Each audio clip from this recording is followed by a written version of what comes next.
Israel നടത്തിയ ആക്രമണം അന്താരാഷ്ട്ര നിയമങ്ങളുടെ ലംഘനമെന്ന് ഖത്തർ. രാജ്യത്തിന്റെ സുരക്ഷയും പരമാധികാരവും സംരക്ഷിക്കാൻ ഏതറ്റം വരെയും പോകുമെന്ന് ഖത്തർ വ്യക്തമാക്കി. ഇസ്രായേലിന്റെ ആക്രമണം പ്രാദേശിക സുരക്ഷയ്ക്ക് തന്നെ ഭീഷണിയെന്ന് ചൂണ്ടിക്കാട്ടി ഖത്തർ UN രക്ഷാസമിതിക്ക് കത്തയച്ചു. ഇസ്രായേൽ ആക്രമണത്തെ ബ്രിട്ടൻ, ഫ്രാൻസ്, ഇറാൻ അടക്കമുള്ള ലോകരാജ്യങ്ങൾ അപലപിച്ചു. അതേസമയം ഹമാസിനെ ആക്രമിക്കുന്നതിനെ ന്യായീകരിക്കുകയാണ് ഡൊണാൾഡ് ട്രംപ്.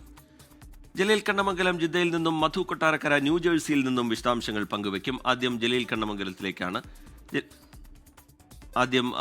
മധു കൊട്ടാരക്കരയിലേക്കാണ്. മധു, ഇസ്രയേലി മാധ്യമങ്ങൾ റിപ്പോർട്ട് ചെയ്യുന്നത് പ്രകാരമാണെങ്കിൽ അമേരിക്കയുടെ അറിവോടുകൂടി നടത്തിയ ആക്രമണം എന്ന രീതിയിലാണ് അതിനെ വിശേഷിപ്പിക്കുന്നത്. ഇത് അറബ് രാജ്യങ്ങളും അമേരിക്കയും തമ്മിലുള്ള ബന്ധം വഷളാവുന്ന നിലയിലേക്ക് ഈ സംഭവ വികാസങ്ങൾ ചെന്നെത്തുന്നുണ്ടോ മധു കൊട്ടാരക്കര?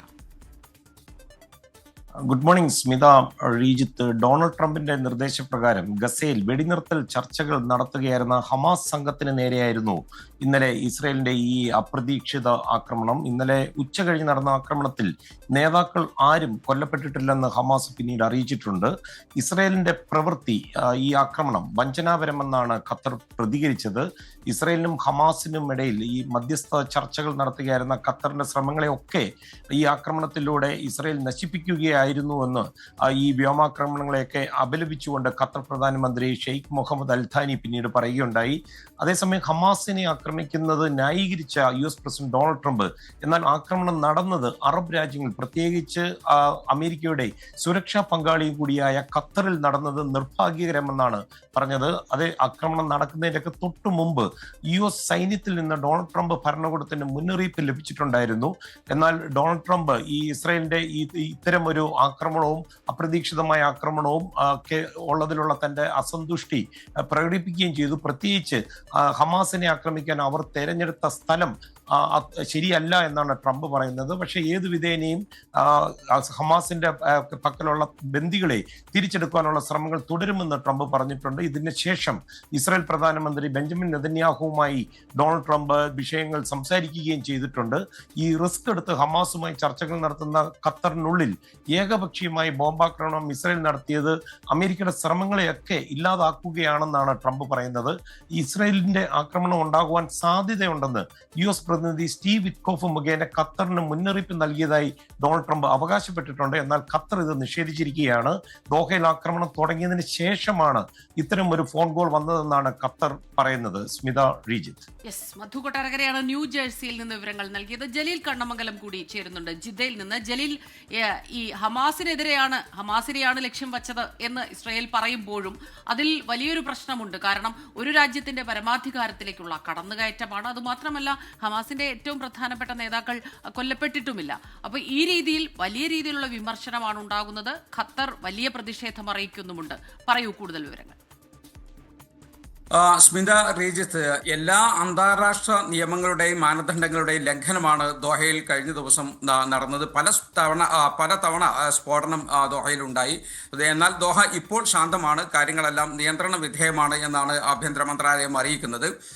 ഗൾഫ് രാജ്യങ്ങളും പല യൂറോപ്യൻ രാജ്യങ്ങളും ആഫ്രിക്കൻ യൂണിയനും മറ്റു വിദേശ രാജ്യങ്ങളുമെല്ലാം ഈ ഇസ്രായേൽ ആക്രമണത്തെ അപലപിച്ചിട്ടുണ്ട്. മേഖലയിലെ സുരക്ഷയ്ക്ക് കനത്ത ഭീഷണിയാണ് ഇസ്രായേൽ എന്ന് ഖത്തർ വ്യക്തമാക്കി ഐക്യരാഷ്ട്ര സഭയ്ക്ക് ഇതുമായി ബന്ധപ്പെട്ട ഒരു കത്ത് നൽകുകയും ചെയ്തിട്ടുണ്ട്. സമാധാനത്തിന് ഇസ്രായേലിന് താല്പര്യമില്ല എന്നാണ് ഈ ഒരു ആക്രമണം തെളിയിക്കുന്നത് എന്നാണ് ലോകരാജ്യങ്ങൾ പ്രതികരിക്കുന്നത്.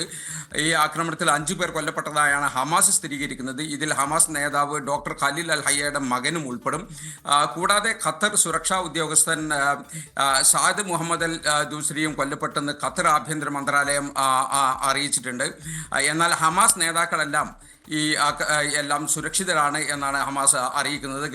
ഗസയുമായി ബന്ധപ്പെട്ട് ഒരു സമാധാന ചർച്ചയ്ക്കെത്തിയ നേതാക്കളെയാണ് ഈ ഇസ്രായേൽ ലക്ഷ്യമിട്ടത്. അമേരിക്ക മുന്നോട്ട് വെച്ച വെടിനിർത്തൽ നിർദ്ദേശങ്ങളെല്ലാം ചർച്ച ചെയ്യുന്നതിനിടെയാണ് ഈ ആക്രമണം നടന്നത് എന്നാണ് റിപ്പോർട്ട്. ഖത്തർ ഹമാസ് നേതാക്കൾക്ക് അഭയം നൽകുന്നു. ഖത്തർ കേന്ദ്രീകരിച്ച് ഇസ്രായേലിനെതിരെയുള്ള ആക്രമണം ആസൂത്രണം നടക്കുന്നു. ഇത്തരം ആരോപണങ്ങളാണ് ഇസ്രായേൽ ഉന്നയിക്കുന്നത്. എന്നാൽ ഖത്തർ ഈ വിഷയത്തിൽ ഒരു മധ്യസ്ഥതയുടെ റോൾ റോളാണ് ഇതുവരെ വഹിച്ചത് എന്നാണ് ഖത്തർ പറയുന്നത്. സമാധാനത്തിനുള്ള ശ്രമങ്ങളാണ് ഖത്തറിന്റെ ഭാഗത്തു നിന്നും ഉണ്ടായത്. അതേസമയം ഖത്തറിലെ ആക്രമണം ട്രംപിന്റെ അറിവോടെയാണെന്ന് റിപ്പോർട്ടുകളുമുണ്ട്. 2 ദിവസം മുമ്പ് ട്രംപ് ഇതുമായി ബന്ധപ്പെട്ട് മുന്നറിയിപ്പ് നൽകിയിരുന്നു. ഇത് തന്റെ അവസാനത്തെ മുന്നറിയിപ്പാണെന്ന് ട്രംപ് പറയുകയും ചെയ്തിരുന്നു. എന്നാൽ ആക്രമണത്തിൽ താൻ സന്തുഷ്ടനല്ല എന്നാണ് ട്രംപ് ചെറിയ രൂപത്തിലുള്ള ഒരു പ്രതികരണത്തിൽ കഴിഞ്ഞ ദിവസം പറഞ്ഞത്. ആക്രമണവുമായി ബന്ധപ്പെട്ട് വളരെ വിശദമായ ഒരു പ്രതികരണം ഇന്ന് ഉണ്ടാകും എന്നാണ് ട്രംപ് അറിയിച്ചിരിക്കുന്നത്. എന്നാൽ അമേരിക്കൻ സെനറ്റിൽ ഉൾപ്പെടെ പല വ്യത്യസ്തമായ അഭിപ്രായങ്ങൾ ഈ വിഷയത്തിലുണ്ട്. ഇസ്രായേലിന് പൂർണ്ണമായും കൺട്രോൾ നഷ്ടപ്പെട്ടു എന്നാണ് അമേരിക്കൻ സെനറ്ററായ ബേണി സാൻഡേഴ്സിന്റെ ഒരു കഴിഞ്ഞ ദിവസം പുറത്തു വന്ന ഒരു പ്രതികരണം. ഏതായാലും ഖത്തർ ദോഹ ഇപ്പോൾ ശാന്തമാണ്, എല്ലാം നിയന്ത്രണ വിധേയമാണ്. സ്മിത, ശ്രീജിത്ത്. ജലീൽ, ഖത്തർ ഈ വിഷയവുമായി ബന്ധപ്പെട്ട് ഇതുവരെ സ്വീകരിച്ചതൊരു ഒരു സമവായം രൂപപ്പെടുത്തുന്നതിന്റെ ഭാഗമായുള്ള ചർച്ചകൾ മുന്നോട്ട് കൊണ്ടുപോവുക എന്ന നിലപാടാണ്. പക്ഷേ അതിനിടയിലാണ് ഇങ്ങനെ ഒരു സംഭവം ഉണ്ടായിരിക്കുന്നത്. ഇനി ഈ ചർച്ചകളിൽ നിന്ന് പിൻവാങ്ങുകയാണ് എന്ന പ്രതികരണം ഇതിനോടകം ഖത്തറിന്റെ ഭാഗത്തു നിന്നുണ്ടായി. സാധാരണയാണെങ്കിൽ ഈ ചർച്ചകൾക്ക് വിളിച്ചു വരുത്തി ആക്രമണം നടത്തുക എന്നതൊന്നും പൊതുവായി കാണുന്ന രീതിയല്ല. ഇത് അന്താരാഷ്ട്ര തലത്തിൽ എങ്ങനെ ഉയർത്താനാണ് ഖത്തർ ഉദ്ദേശിക്കുന്നത്? ലോകരാജ്യങ്ങളുടെ പിന്തുണ ഇതിനെത്രത്തോളം ലഭ്യമാവുന്നുണ്ട്? ജലീൽ കണ്ണമംഗലം.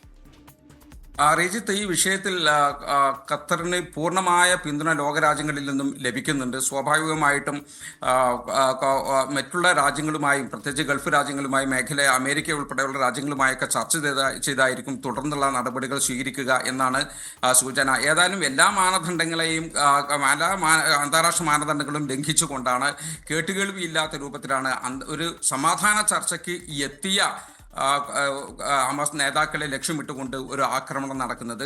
അതിൽ നിന്ന് വളരെ കൃത്യമാണ് സമാധാനത്തിന് ഇസ്രായേലിന് താല്പര്യമില്ല എന്ന്. ഏതായാലും ഈ കാര്യത്തിൽ ഏത് രൂപത്തിലുള്ള പ്രതികരണമാണ് എല്ലാ മുസ്ലിം രാജ്യങ്ങളും ഇസ്ലാമിക രാജ്യങ്ങളും വിഷയത്തിൽ ഒന്നിക്കണമെന്ന് ഇറാൻ ഇതിനകം പ്രതികരിച്ചു കഴിഞ്ഞു. എല്ലാവരുടെയും സഹകരണത്തോടു കൂടിയുള്ള ഒരു കാര്യമായിരിക്കും ഇനി ഖത്തറിന്റെ ഭാഗത്തു നിന്ന് ഉണ്ടാകുക എന്നാണ് സൂചന. യെസ്, ജലീൽ കണ്ണമംഗലമാണ് ജിദ്ദയിൽ നിന്ന് കൂടുതൽ വിവരങ്ങളുമായി നമുക്കൊപ്പം ചേർന്നത്.